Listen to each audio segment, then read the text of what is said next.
Bismillahirrahmanirrahim.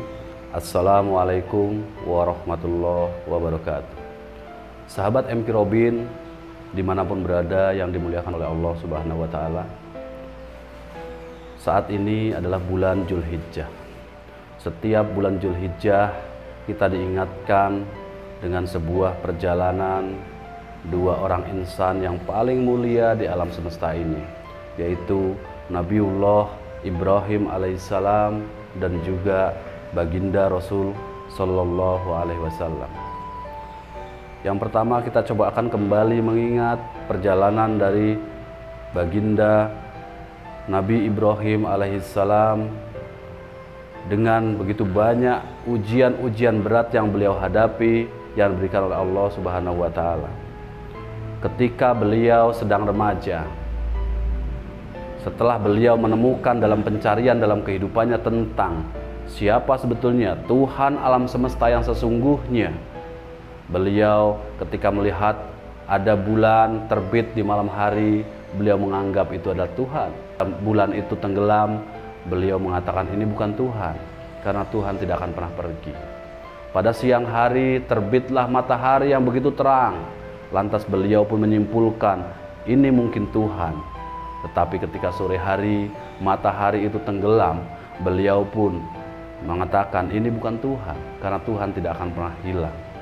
Lantas dalam proses pencarian itu beliau menemukan sebuah keyakinan dari Allah Subhanahu wa Ta'ala bahwasanya alam semesta yang ada, bulan, bintang, matahari dan seluruh yang ada di bumi ini, adanya pasti ada yang menciptakan. Untuk itu dari proses pencarian tentang ketuhanan ilahiyah, beliau menemukan sebuah jawaban bahwasanya alam semesta ini ada yang menyusun, alam semesta ini ada yang menciptakan, dan yang pastinya apabila ketika diciptakan pasti ada yang mengatur tatanan alam semesta. Dan beliau menemukan sebuah jawaban bahwasanya pemilik alam semesta ini adalah Allah Subhanahu wa Ta'ala. Lantas dari pencarian itu beliau meyakini bahwasanya ada Rob, Tuhan alam semesta yang menciptakan dan mengatur alam semesta ini. Lantas beliau diangkat menjadi Rasul dan juga menjadi Nabiullah yang memberikan pencerahan, memberikan dakwah kepada umat waktu itu. Dan salah satunya adalah beliau harus berjuang, beliau berdebat dengan ayahnya bahwasanya hari ini bukan Tuhan, tetapi ayah mengatakan kamu jangan menyimpang dari agama leluhur kita. Tapi beliau mengatakan ini bukan Tuhan. Lantas dalam satu hari kejadian, beliau menghancurkan seluruh patung-patung berhala yang disembah oleh umat Nabi Ibrahim waktu itu yang tidak mau mengesahkan Allah, dan disisakan satu patung yang paling besar, kemudian dikalungkan kampak di lehernya. Lantas pagi hari terkejutlah semua masyarakat melihat hancurnya dewa-dewa mereka, patung-patung yang mereka sembah selama ini, dan mereka mencari siapa yang menghancurkan. Akhirnya disimpulkan yang menghancurkan adalah Nabi Ibrahim alaihissalam. Lantas beliau ditangkap, kemudian diadili oleh masyarakat dan juga rajanya waktu itu. Kemudian masyarakat disuruh mengumpulkan kayu bakar, dan kemudian dibakarlah Nabiullah Ibrahim alaihissalam. Dengan kehendak Allah, dengan mukjizat yang beliau dapatkan, beliau tidak mempan dibakar oleh api, dan api itu seperti sebuah tiupan angin sepoi-sepoi kepada tubuh beliau. Setelah habis kayu, beliau keluar dari abu-abu itu. Lantas terkejutlah masyarakat waktu itu, mana mungkin manusia dibakar tidak bisa mati. Itulah salah satu mukjizat yang diberikan oleh Allah Subhanahu wa Ta'ala kepada Nabiullah Ibrahim alaihissalam. Di usia senja beliau, ketika beliau di usia 90-an tahun dan juga istrinya sudah usia lebih kurang sama dengan beliau, waktu itu beliau mendapatkan sebuah wahyu bahwasanya beliau akan mendapatkan seorang anak yang soleh, yang selama ini diminta, selalu berdoa kepada Allah. Lantas istrinya mengatakan kepada Nabi Ibrahim alaihissalam, mana mungkin orang yang sudah tua renta sepertiku akan mendapatkan anak. Lantas Allah buktikan janjinya, yaitu dengan kehadiran Nabi Ismail alaihissalam. Ketika sedang bahagia-bahagianya, berdoa selama puluhan tahun untuk meminta anak yang soleh, yang diharapkan bisa meneruskan perjuangan ayahanda Nabiullah Ibrahim alaihissalam. Waktu itu datanglah perintah Allah untuk Nabi Ibrahim bersama dengan istrinya pergi ke sebuah lembah. Lembah itu lembah yang sangat gersang, yang tidak ada satupun manusia ada di sana.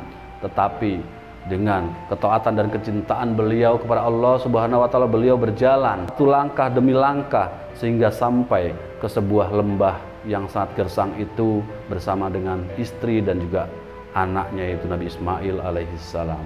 Sampai di sana, baru sampai di Mekah, di sebuah lembah yang begitu gersang, lantas Allah memberikan perintah kembali kepada Nabi Ibrahim alaihissalam, tinggalkan istri dan anakmu. Lantas beliau waktu itu begitu bingung, beliau terdiam, terlihat murung. Waktu itu seorang istri yang begitu luar biasa, Siti Hajar, mendapatkan suaminya yang sedang seperti bingung dan sebagainya. Beliau bertanya, wahai suamiku, apakah engkau mendapatkan perintah Allah untuk meninggalkan kami di tempat ini? Lantas Nabiullah Ibrahim alaihissalam menjawab, wahai istriku, benar, aku diperintahkan oleh Allah untuk meninggalkanmu bersama dengan anak kita, Nabi Ismail alaihissalam, di tempat ini. Lantas Siti Hajar, istri Nabi Ibrahim alaihissalam, mengatakan kepada suaminya, wahai suamiku, apabila itu perintah Allah, laksanakan. Saya yakin apabila itu perintahnya, Allah akan menjamin kehidupan kami di sini. Pada saat itu Nabi Ibrahim begitu tenang, mendapati seorang istri yang solehah, mendapatkan sebuah perintah yang begitu berat, tapi dengan jawaban seperti itu. Lantas beliau tinggalkan anak dan istrinya, anak yang masih bayi, di sebuah lembah, tidak ada air, tidak ada makanan, tidak ada apapun di sana. Kemudian setelah Nabiullah Ibrahim pergi, anaknya Nabi Ismail menangis karena kehausan. Siti Hajar kehabisan air susunya karena tidak makan sudah berhari-hari, tidak minum sudah berhari-hari. Lantas waktu itu Siti Hajar lari kecil untuk mencari air dan sebagainya. Pada saat itu Nabiullah Ismail alaihissalam menangis dengan kerasnya, kemudian dia memukul-mukulkan kakinya ke tanah, dan pada saat itu Allah berikan sebuah mukjizat kepadanya. Keluarlah air yang sampai dengan hari ini kita kenal dengan air Zam-Zam, yang tidak pernah surut dan bisa dinikmati oleh umat manusia yang berangkat menjalankan ibadah haji setiap bulan Dzulhijjah. Setelah usia remaja, Nabiullah Ibrahim datang kembali kepada Nabi Ismail dan juga istrinya Siti Hajar untuk melepas kangen selama sekian tahun tidak berjumpa. Ketika berjumpa, begitu bahagia Nabi Ibrahim alaihissalam, tetapi yang luar biasa, Allah kembali menguji, memberikan sebuah ujian berat. Begitu cintanya Nabi Ibrahim kepada anaknya, tetapi Allah memberikan sebuah perintah berat untuk menyembelih anaknya. Pada saat itu Nabi Ibrahim alaihissalam berat untuk menjalankan perintah ini. Di satu sisi beliau mencintai Allah, taat untuk melaksanakan apapun yang Allah berikan. Tetapi di sisi lain, apa yang diperintahkan begitu berat untuk mengorbankan satu-satunya putra kesayangan yang diharapkan. Puluhan tahun beliau berdoa, tetapi suruh mengorbankan. Pada saat itu Nabiullah Ismail yang masih remaja, beliau mengatakan kepada ayahnya, wahai ayahku, aku lihat engkau seperti bingung, seperti mendapatkan perintah yang begitu berat. Apakah engkau mendapatkan perintah yang begitu berat, wahai ayahku?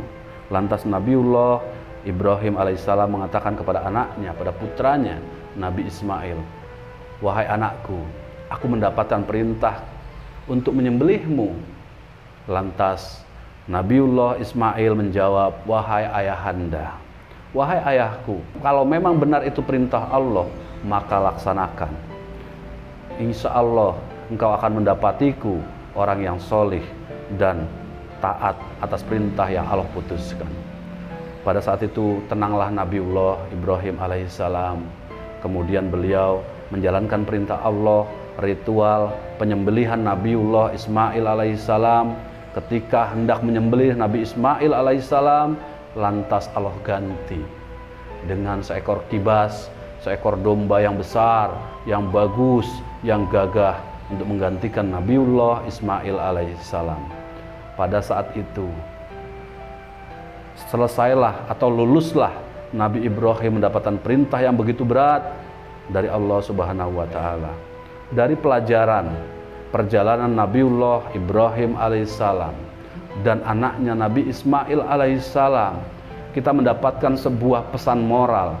Dalam sebuah kecintaan harus ada sebuah pengorbanan besar yang kita berikan terhadap orang yang kita cintai. Nabiullah Ibrahim alaihissalam begitu cinta kepada Allah, dan beliau membuktikan dengan sebuah pengorbanan kecintaan yang begitu luar biasa terhadap anaknya. Untuk mengorbankan pun beliau sanggupi. Hari ini bagaimana dengan kita? Sudahkah kita berkorban untuk Allah Subhanahu wa taala? Sudahkah kita mencintai Allah Subhanahu wa taala seperti Nabiullah Ibrahim alaihissalam?